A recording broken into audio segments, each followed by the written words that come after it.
bienvenue pour cette plongée dans l'histoire des mentalités. Aujourd'hui, on explore comment on voyait la mort en France au XVIIe et XVIIIe siècle. Oui, une période de changement profond, vraiment. On va s'appuyer sur les travaux de Michel Vauvel, qui a beaucoup étudié ça.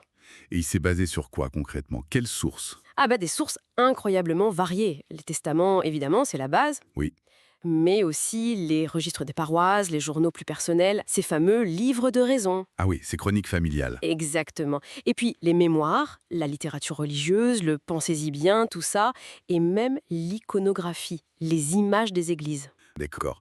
L'idée, c'est de voir un peu comment on est passé d'une mort très présente, très publique. À quelque chose de plus caché, plus intime, qu'on essaye de rationaliser peut-être. C'est ça. Alors, commençons par le début. Cette mort d'ancien style, elle était comment? Omniprésente. Et brutale souvent. Faut imaginer, la mortalité infantile, c'était terrible. Vauvel cite la famille Bastide. Oui, Ils perdent 7 enfants sur 10 avant 6 ans.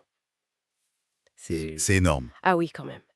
Et les femmes en couche aussi. Beaucoup mouraient, oui. Anne Guillier, 19 ans, Mhm. l'espérance de vie, bon, était très faible. La mort faisait partie du quotidien. On le voit dans les écrits. Ce bourgeois du Limousin qui note tous les décès, les épidémies, même les exécutions publiques. Tout à fait. Et puis il y avait les grandes crises, Mhm. les famines, comme celle de 1630, les épidémies qui fauchaient. Ouais, La peste de Marseille en 1720, c'est la moitié de la ville qui disparaît, hein. terrible. Et la guerre aussi, bien sûr. Oui, la violence était là.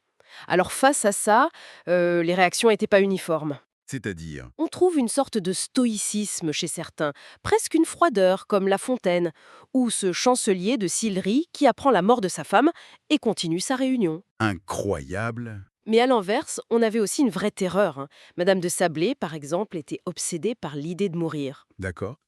Et l'Église, dans tout ça, comment elle gérait cette angoisse, cette présence de la mort? Alors là, l'Église catholique, surtout après le Concile de Trente, elle prend les choses en main. C'est l'âge baroque de la mort. Le baroque, c'est-à-dire la mise en scène, Oui, mais d'abord l'encadrement doctrinal.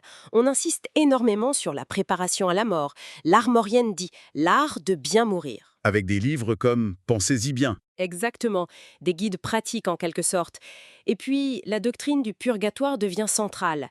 Ça justifie les prières, les messes pour les morts, les legs aux églises. Et donc cette fameuse mise en scène. Ah oui, la mort devient un spectacle public, édifiant. Les rituels sont très codifiés autour de l'agonie, des funérailles.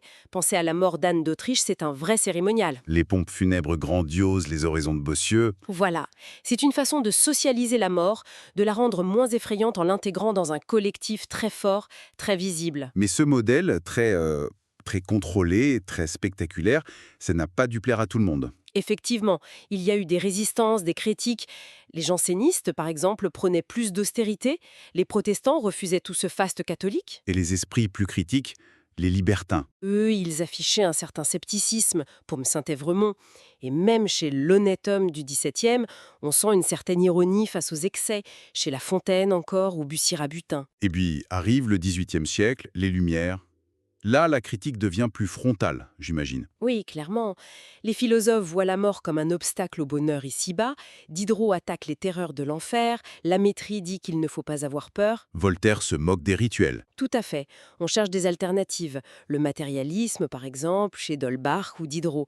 La mort, c'est juste une transformation de la matière, rien de plus. Une vision plus naturaliste. Oui, ou l'idée d'une immortalité différente, hein, survivre dans la mémoire des hommes. Buffon aussi propose une vision plus sereine, la mort comme une fin naturelle.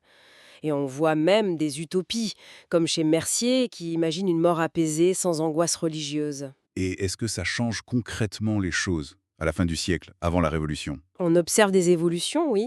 Les très grandes épidémies reculent un peu, même si les maladies courantes tuent toujours beaucoup. Et dans les mentalités?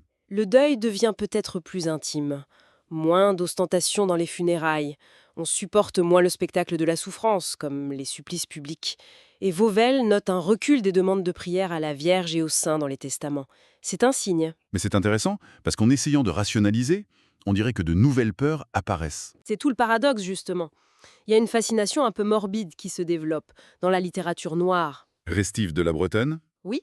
Et surtout, cette peur très concrète, très étrange pour nous, la peur d'être enterré vivant. Ah oui, c'est vrai.